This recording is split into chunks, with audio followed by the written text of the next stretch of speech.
Welcome you today to what promises to be a lively, entertaining, and challenging discussion on the related issues of diversity, culture, and inclusiveness as they apply to living, working, and playing in Toronto.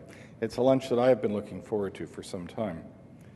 With the release of the census data in 1991 and 96, it became clear that by the year 2000, the complexion of Toronto was going to change. The visible minority community would no longer be the minority.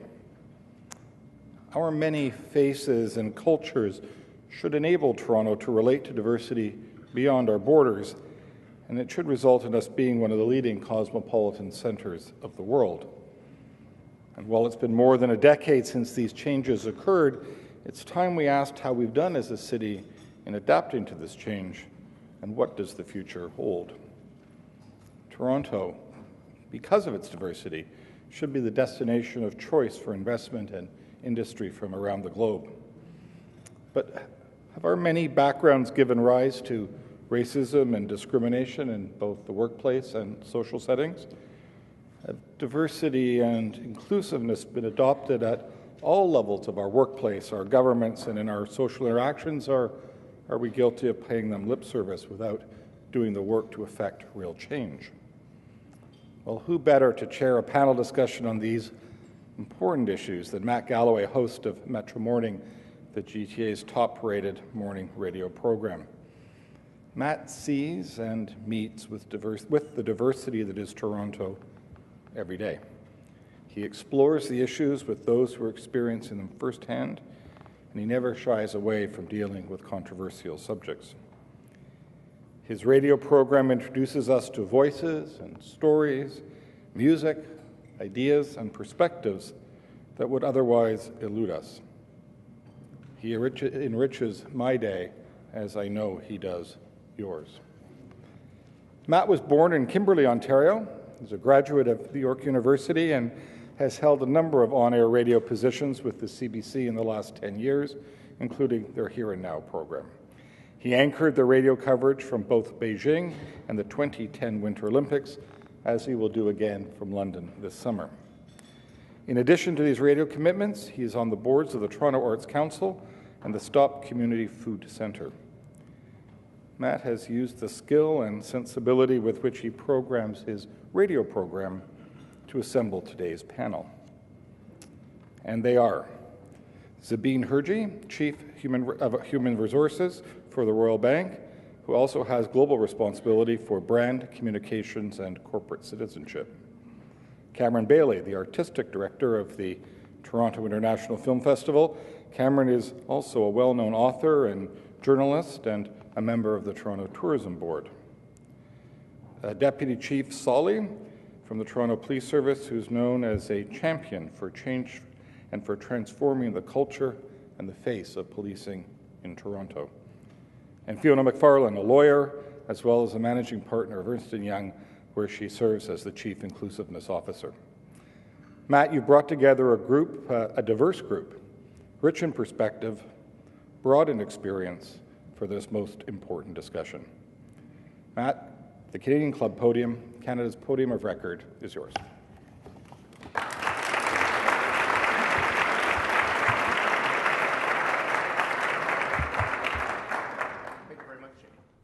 Thank you very much. Our esteemed panel, ladies and gentlemen.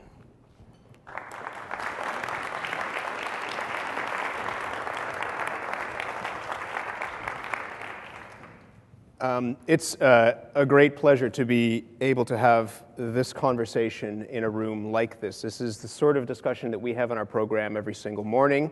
The difference is that we do it with about 3 or 4 people watching us on the other side of a glass, and to have a room full of people here and a panel of leaders in this city who are very busy breaking ground in this world on a daily basis is a real pleasure. So thank you for welcoming us here, and hopefully we'll be able to play around with an idea that is essential to life in this city. Jamie talked about the diversity that I see on a daily basis.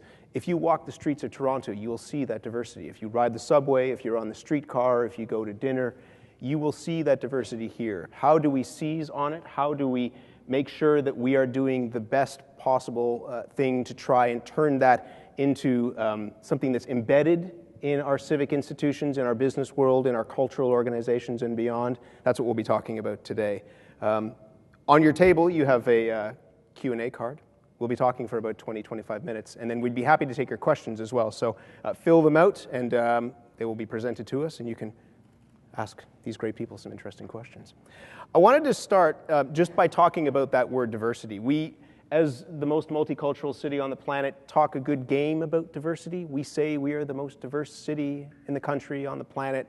How we actually turn that into action is something of great debate. And so, in the work that you do, what does diversity mean in this city in 2012? And I thought we'd start with Cameron. He's right next to me. He's the head of the Toronto International Film Festival, and somebody who, as I say, in the cultural world and beyond, has been a real leader in this. Thank you, Matt, for starting with me.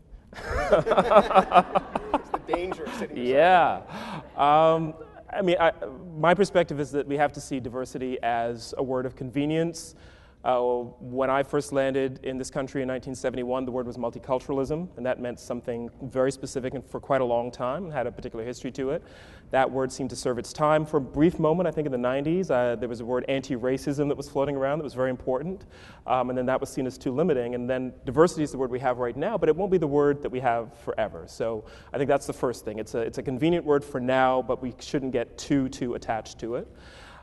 In terms of the work that I do, because the Toronto International Film Festival is the largest public film festival in the world and one of the major public cultural events in the city, for me it's all about audience and audiences and how we connect with different audiences through the festival.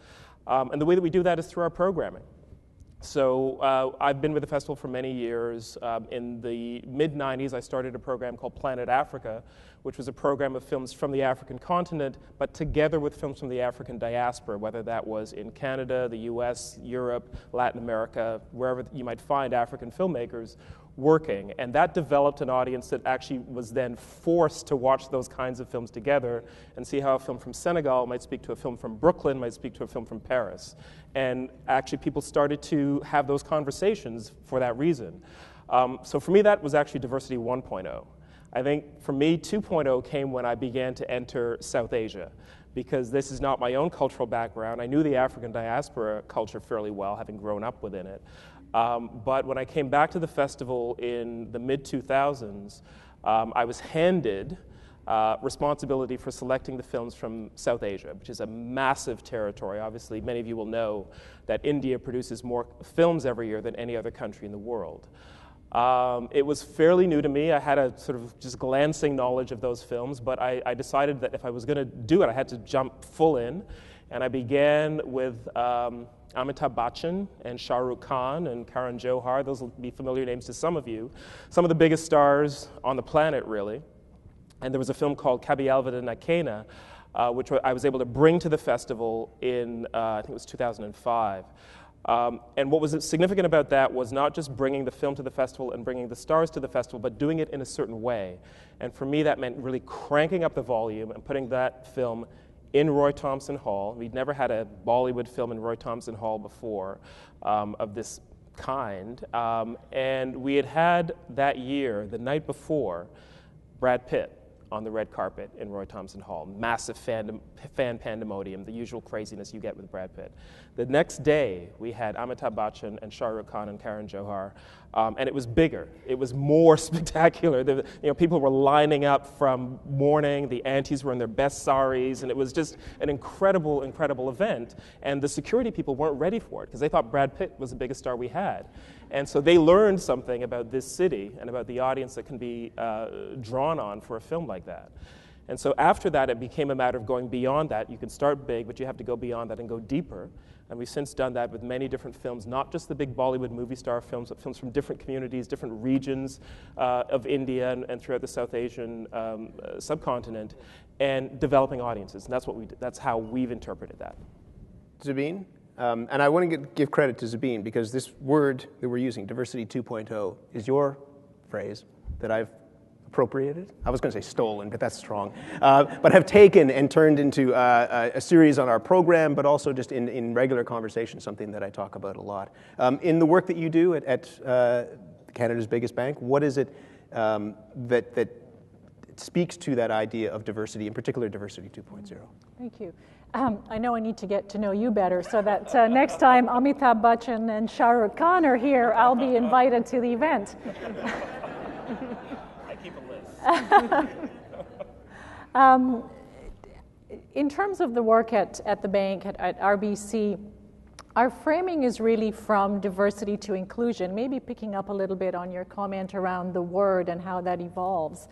And really, what we talk about is having diversity is interesting. Doing something with it is powerful.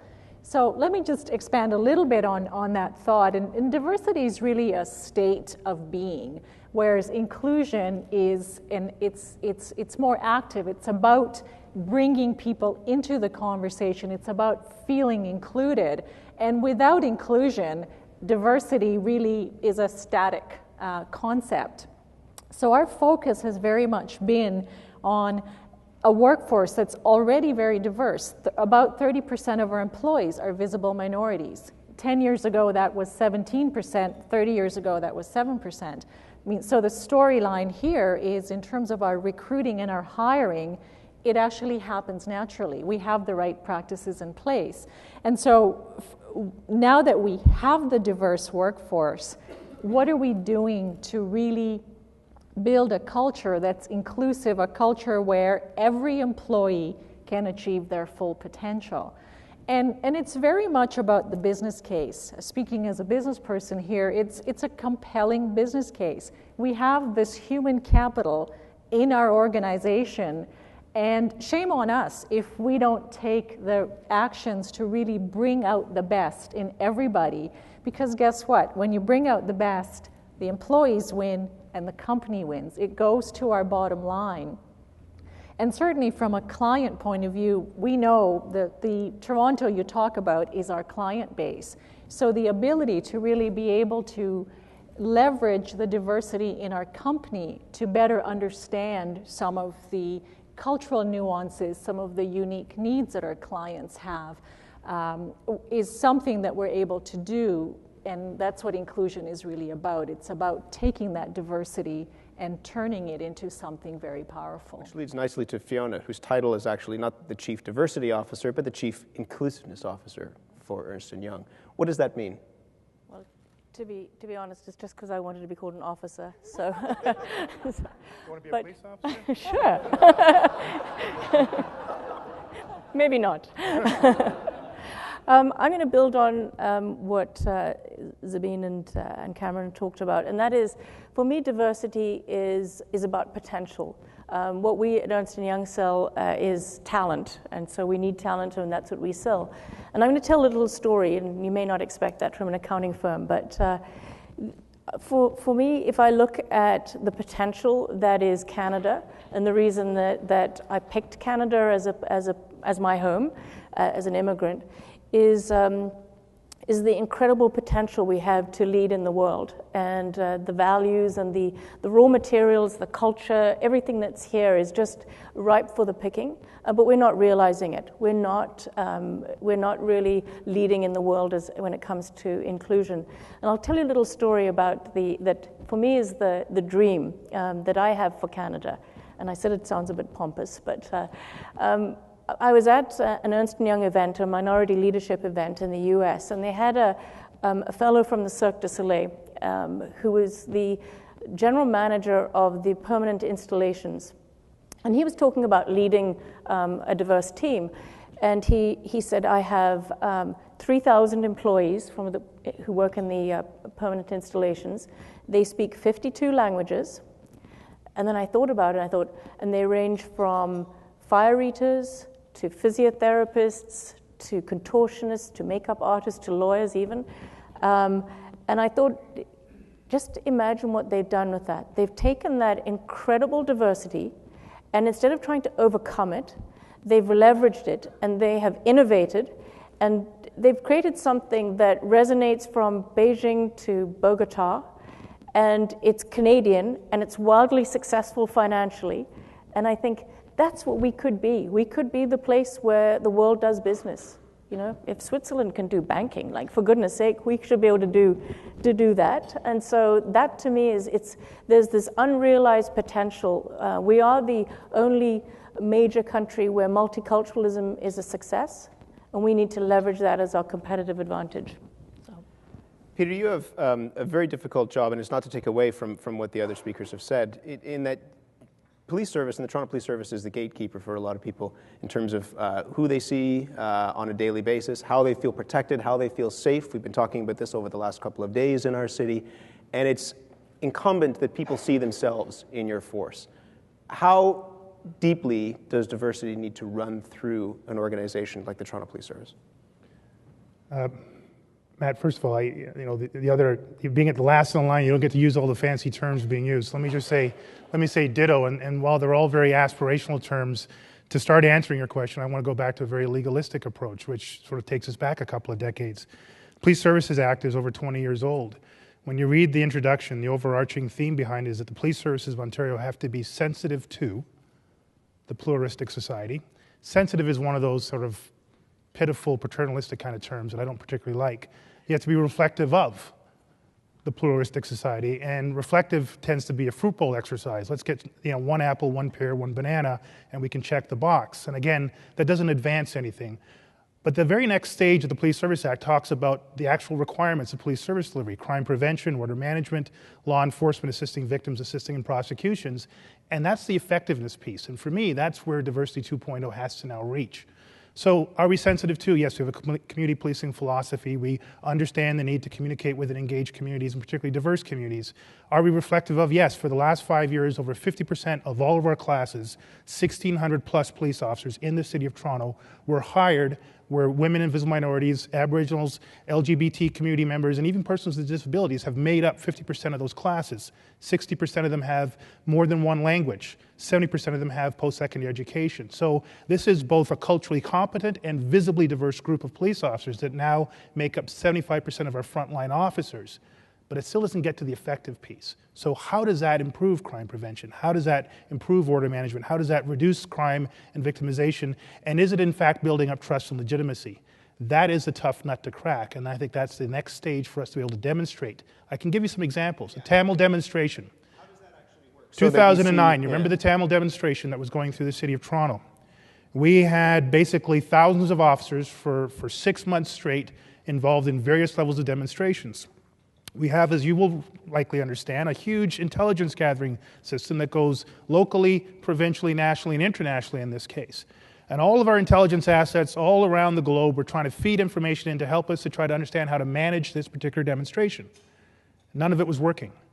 It was a Tamil-speaking officer who had parents back in Sri Lanka who could get onto Skype in the command center and say, "Hey, Mom, what's going on in the newspapers today? What's going on in television? What's the mood on the streets? Can you get a local Twitter feed going for us?" And that was the real-time, really valuable information that allowed us to adjust our operations to create a mostly peaceful, lawful protest situation where I think we struck the right balance as a clear example of going from sensitive to reflective to effective. Zabeen, where has, in the bank's operations, picking up on what Peter said, and that's a perfect example of it moving beyond just aspirational into something that's embedded in the culture, but also successful. Where in the bank has that happened, where you have seen that sort of transformation work and move from simply the mix to using the mix in a constructive and informative and successful way? There are probably a number of situations that come to mind. I'll talk a little bit, picking up on a bit of the story theme about our GTA retail banking operation. I think some of you know Jennifer Torrey, who's the regional president there. And Jennifer sat back a few years ago and said, what do I need to be successful in my market? My market is changing. The complexion of my market is changing. And one of the conclusions that she drew was that her workforce needed to reflect the clients. But that's not enough. Our workforce was diverse already. So her focus went to the management roles, our branch managers, our regional vice presidents, people needed to move through the organizations into positions of leadership so that we could then leverage that diversity to attract more talent, to attract the clients.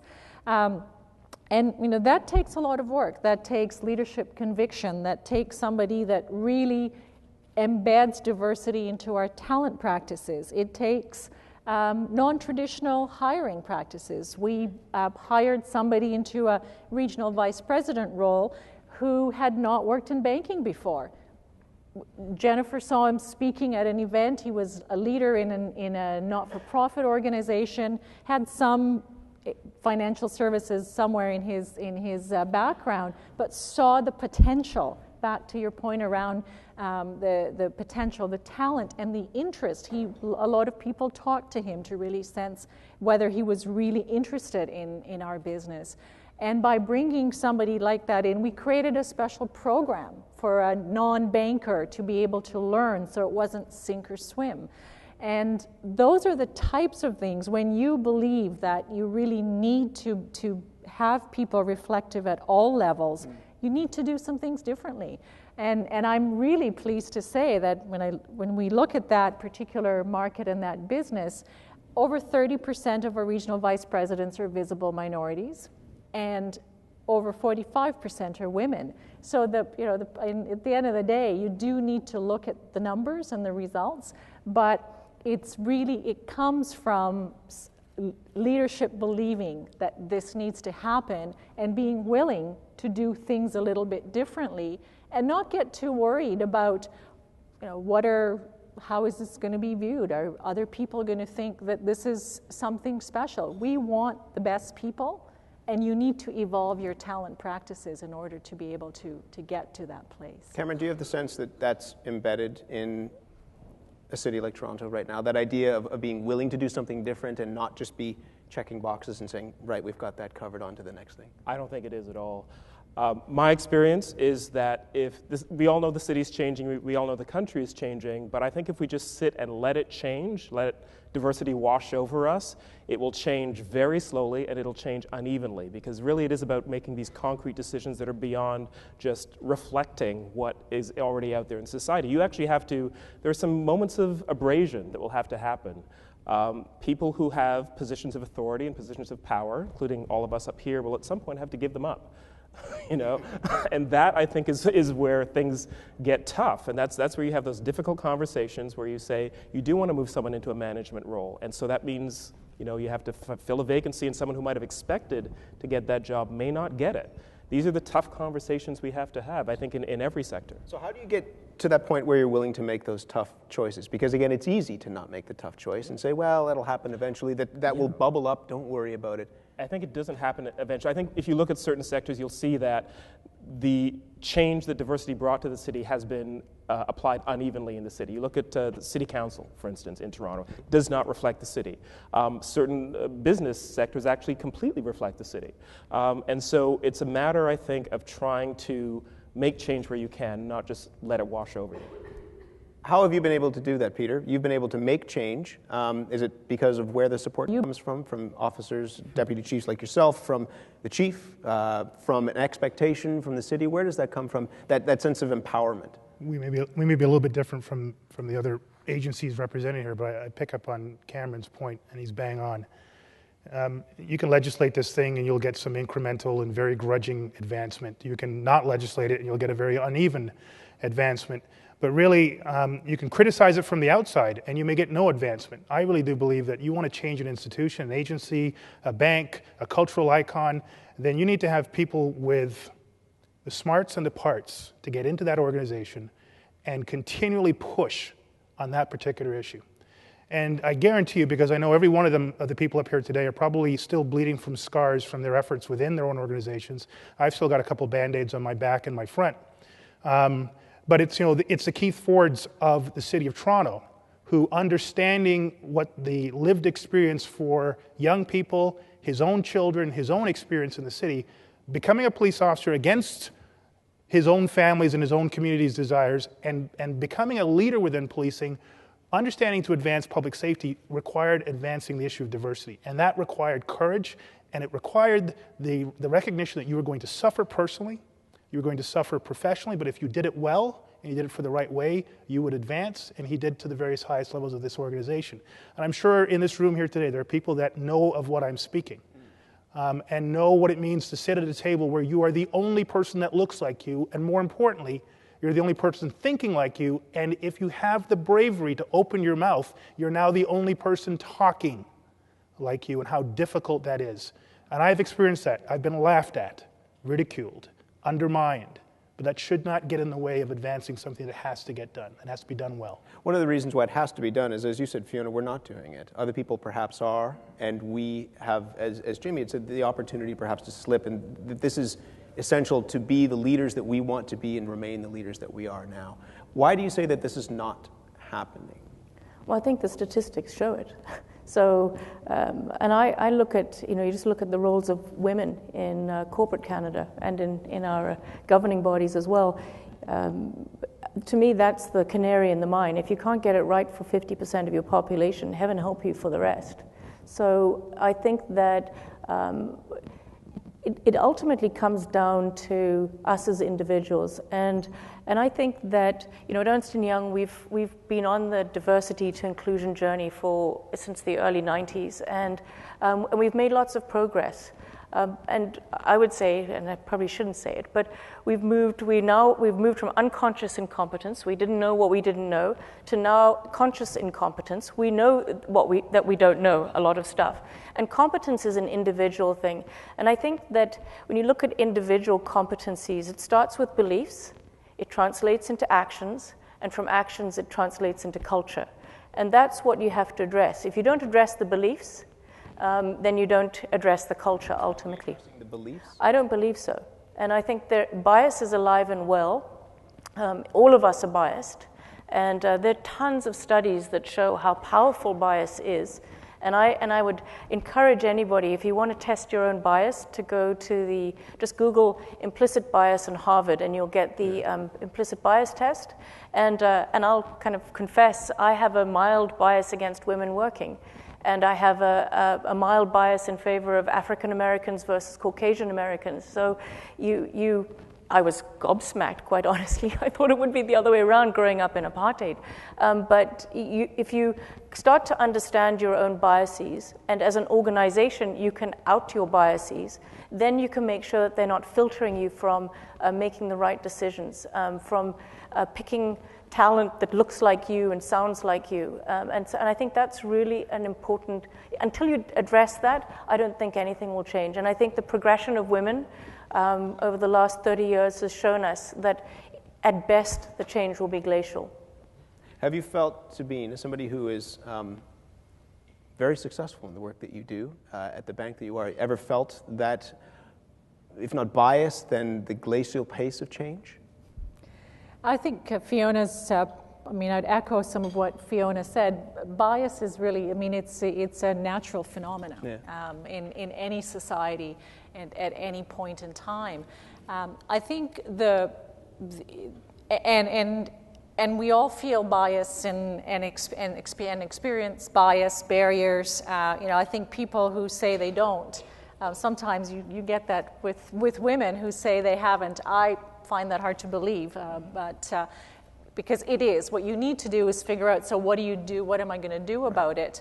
And one of the things that we have found that's been helpful for us in the bank is a program that we call Diversity Dialogues. And it's quite often people say, well, it's just another mentoring program, and certainly there are elements of mentoring.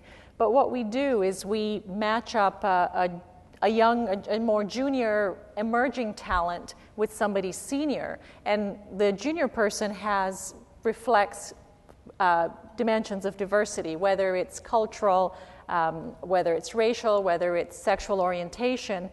And the idea is, by bringing two real people together, real people in our own company, and enabling them to have conversations where the person shares their experiences, what they've experienced in our company, where they've felt excluded, where they've experienced bias, seems to really get to the heart of the issue, but to the heart of the individual as well.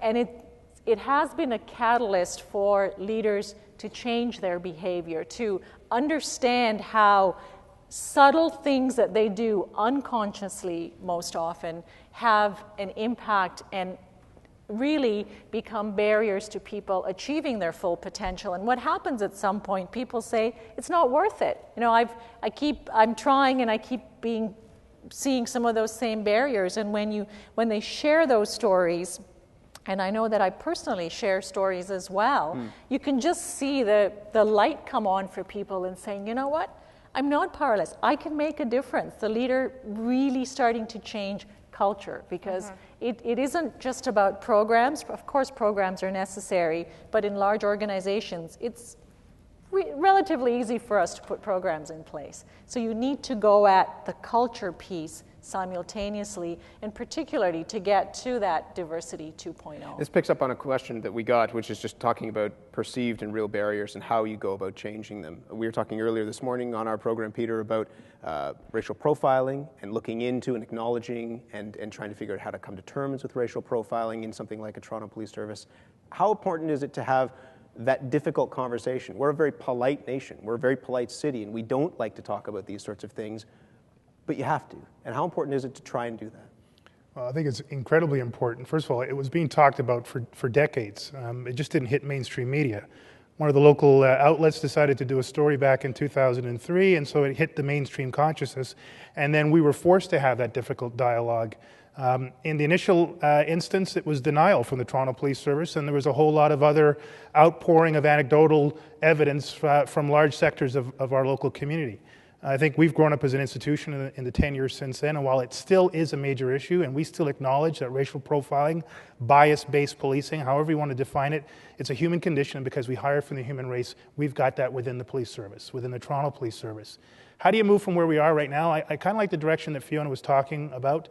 Ritu, if lady in the red there, put your hand up. She and I were talking on the break. We're looking at new approaches to identifying ways to move individuals and groups and teams forward. And I think we need to go past beyond, you know what, the police have to admit that there's racial profiling. We've done that over and over again. Individual officers have to realize that you could be biased. Yeah, we're human beings. So then how do we help us to advance ourselves down that competency road that we're talking about? And there are a number of diagnostics, everything from the Harvard review, and then there's an IDI, intercultural diagnostic something. Thank you. And I'm actually, right after this meeting, going to meet with Hamlin Grange, who's certified in this particular tool. I think Ritu is certified in it as well, to explore the philosophy and the practical applications of this within the team-based environment of a place like the Toronto Police Service to get to that point. Policing can't get done unless you have the public trust. Unless you're viewed as a legitimate institution, carrying out legitimate actions, you can only get so far. And for us to make the next step in public safety, we're going to have to be able to demonstrate the ability to maintain and increase public trust and legitimacy. And in the City of Toronto, with the diversity that it has, the issue of racial profiling or bias-based policing is critical to that effectiveness piece. Part of this is also about, and this is a question from the audience, about promotion of diverse individuals. That you can hire people, you can program Bollywood film into Roy Thompson Hall, but you need to see that diversity right through the food chain, if I can put it that way. How do you go about doing that? Cameron? You know, in our case, we have a slightly unusual circumstance at TIFF in that our leadership team, which is 9 people, is probably the most diverse team in the organization, both in terms of ethnicity and sexuality, orientation, that kind of thing. But you go down a level to the management layer, and it's not nearly as diverse. So for us, it's about having those values reflected all the way through the organization. And for me, the unspoken and possibly most difficult thing for us, because we are a cultural institution to grapple with, is class. And in a city like Toronto, which may feel like it doesn't have those class barriers, we have to address that. There are a lot of people who don't feel comfortable opening the door of TIFF Bell Lightbox because they don't feel like they belong. It's not their space. So that's the thing that we have to address. And when we're hiring and when we're promoting, there are these intangible qualities that when you're sitting across a table interviewing someone, and you can tell what those class markers are, and we have to be very conscious that we are not hiring for our own class or our own position in society, but that's also something that we're addressing and trying to counter our own biases. That's a great point. We got a question from Tyler who says, diversity 3.0 is occurring in Toronto classrooms where it's quite common to see 15 or 16 different cultural backgrounds in a single class. What message do you have for young people about the type of inclusion they can expect from industry as they move from academics into that world? Fiona, I mean, again, this is diversity 2.0, and some people are coming to terms and struggling with that, but you're already seeing something beyond that in other elements of society. So what do you think the young people who are in those classrooms now would see when they graduate, and how will that diversity work for them? Well, I would love to predict the future.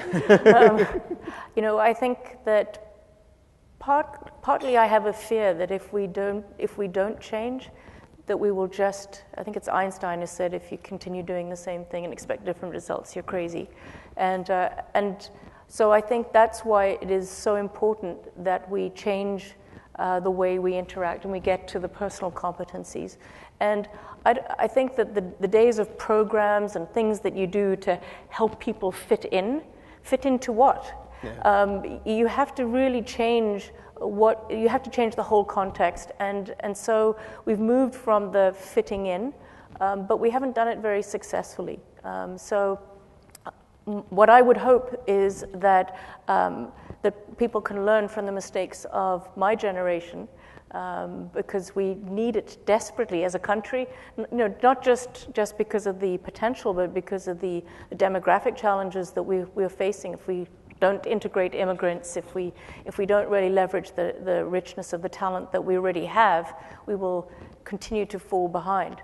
Cameron first, and then Peter. I would just add that I actually think we have a lot to learn from high schools. I think high schools are probably far more diverse, and students that are in high school today are dealing with a lot of these issues in a very frontline way, in a way that maybe we don't in our work lives on a daily basis, because where you sit in the cafeteria, who's going to be voted student council president, those things are issues that you deal with from the perspective of diversity, and it's much more complex now than I think when any of us were in high school. But if you look at the position of women as the canary, I mean, 30 years ago, we were graduating, 30% of our university students were women. If you look at corporate CEOs in Canada right now, it's something like under 2% of public company CEOs are women. So just because you have a huge intake does not mean that that's going to translate just a matter of time. I think that we're just continuing to do the same things, we'll get the same results. And the attrition of women and minorities and all the richness of the diversity will just filter out through the bottom of the net. Peter? So. Two quick things. I think looking around the corner for me, I see two major issues. Globalization. I think if we leverage the issue of diasporas, which was referenced earlier on, where we stop trying to bring the right talent into Canada and leverage that talent and recognize that people move around the world and their connections to the home country, even second and third generation, can be leveraged. I think rethinking the whole immigration paradigm is one way to do it. The other thing is, how many of you right now in your hands have a PDA? Gotcha. So you're all tweeting, aren't you? Exactly. So, I mean, this generation of high school kids are the digital age. And I think it's really interesting. I am, we tweet all the time, Matt, right? But we're just learning how to share information about ourselves. There's a whole generation of people that are putting their full selves out there now. And so they're less going to be captured by their physical presence. They will have a huge legacy already, self-authored legacy of who they are and what they think and what they care about, that if they nurture that properly, that can be, to me, diversity 3.0. And then employers can look at the total package as opposed to simply looking across the table and trying to pick up nuances. You can do a deep, deep dive. In some cases, you're not going to like what you see. In other cases, you're going to go, wow, what a rich human being. What rich human capital is here. Let's really mine this. What is it, and this is a great question and picks up on something that I was thinking of, because you have a room full of people who are keen on this subject, who are going to go, whether it's digitally or beyond, and try and spread this, but also figure out how to kind of enact some change. So if you believe that we need to address beliefs and spur change, what is it that people could do here today or tomorrow to actually try and make that change? Peter? Go right back into your work group, and particularly if you have some influential people, if they outrank you or out-supervise you or out-pay scale you, have those very difficult conversations. I think Cameron raised the term earlier on. Hamlin Grange likes to say, ask tough questions and have tough conversations, have hard-working discussions. If anyone in that conversation leaves feeling really comfortable about what transpired, you've not hit the mark. And do that on the subway, and do that at the cocktail table, and do that around the dinner table, and continually challenge that. I just don't think we are a very polite society. We're a very polite city. That's what makes us one of the safest cities anywhere in the world. We're extremely polite to each other. But sometimes that can get in the way. Our great strength can then become a great weakness in terms of this particular topic. Fiona? Reach out to someone who's different than yourself. Change is going to happen person to person. And understand yourself, understand your own biases, and make sure that they don't inform your decisions. What I'd add to that is just around culture and mindset. One of the things that I think we need to get beyond is this concept of tolerance. Yeah. I don't want to be tolerated. I want to be valued. I want to be respected. And tolerance is probably diversity 100. And all of us here, I think, in terms of culture change, we have a lot of power collectively when we hear concepts like that or other things for us to really speak about it and help people understand. They often think that that's actually a positive word. I'm a very tolerant person. I tolerate these, this group or these people. Speaking very personally, that's not a place that I want to be at. Do you have a sense that the city is more than tolerant? I mean, people use that word a lot, and I find it a pretty abrasive word as well. But are we more than a tolerant city? Yeah, I mean, you have people along the continuum, I think, on anything. Yeah. And certainly we'd be a city that would not be parked on tolerant as much as many other cities. But I think it's time to move beyond that. And it kind of picks up on what everybody's been talking about, that idea of complacency, that you need to get beyond sort of where you are now and move into something else. Cameron? I would say get out of your ghetto. I think all of us live in some kind of ghetto or the other. Most of us work together, and there's a lot of mix in our workplaces, but then we go home and we live separately. And we've seen the neighborhoods in Toronto become very strong and very focused around ethnic lines often, whether that's Brampton or Forest Hill or Rosedale. These are ethnic enclaves, and there's a lot of them in this city. And I think it's hard for us to actually live socially with each other beyond that, because this is where our comfort zone is. And I'd say you have to get out of that. It's not just about the workplace, it's about where and how you live as well. So that can be one of the most difficult things to do, because everyone's so busy, you know your little routine. We were talking about this app this morning that directs you in different ways when you're walking home, just to kind of get you lost in your own city, which is a brilliant idea, because you can get stuck in that ghetto, in that routine, and that own little neighborhood, as beautiful as it is, and never see something else. So how do you do that? How do you break out of that? If you're single, date outside. Start there. If you're married, I wouldn't advise that. Don't try this at home, kids. But that's how people get to know each other, if it's possible. Line up for food. Try different Yeah. restaurants. If you see a lineup outside of a strip mall, chances are the food is fantastic. If you have no idea what it is you're eating, what's the worst thing that can happen? Yeah, exactly. You might have to put it down. There's so many community places that you can go and volunteer. You can help. We can do things outside of, as you say, your ghetto, and you can meet fascinating people and make a difference at the same time. It's an important subject. You're not going to change a city or change the attitudes of an entire city over the course of 25 or 30 minutes, but I think it's really important in part to address some of the difficult issues that people perhaps are reluctant to address in polite company. Thank you, everybody.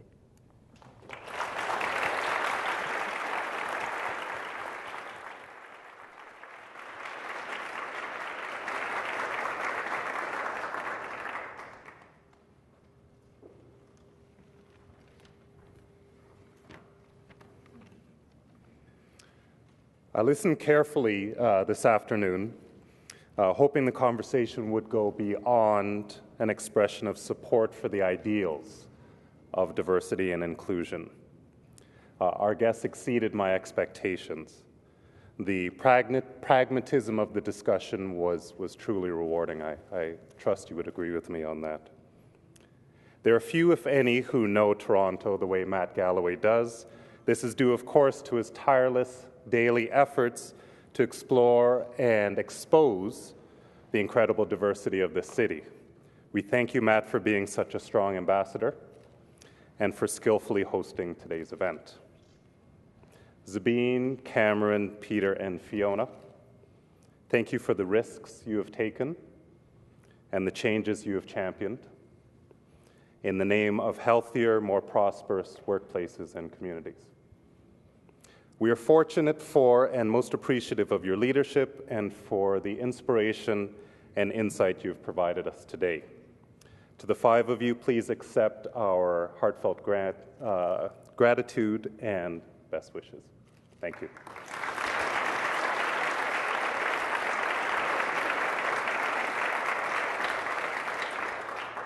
Well, thank you, Nick. Thanks, Matt. Panel, that was a tremendous lunch today.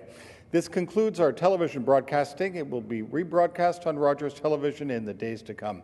The Canadian Club continues to be grateful to both Rogers and to 680 News for their tremendous marketing support of all of our activities. Lunch is now adjourned. Thanks so much for being with us.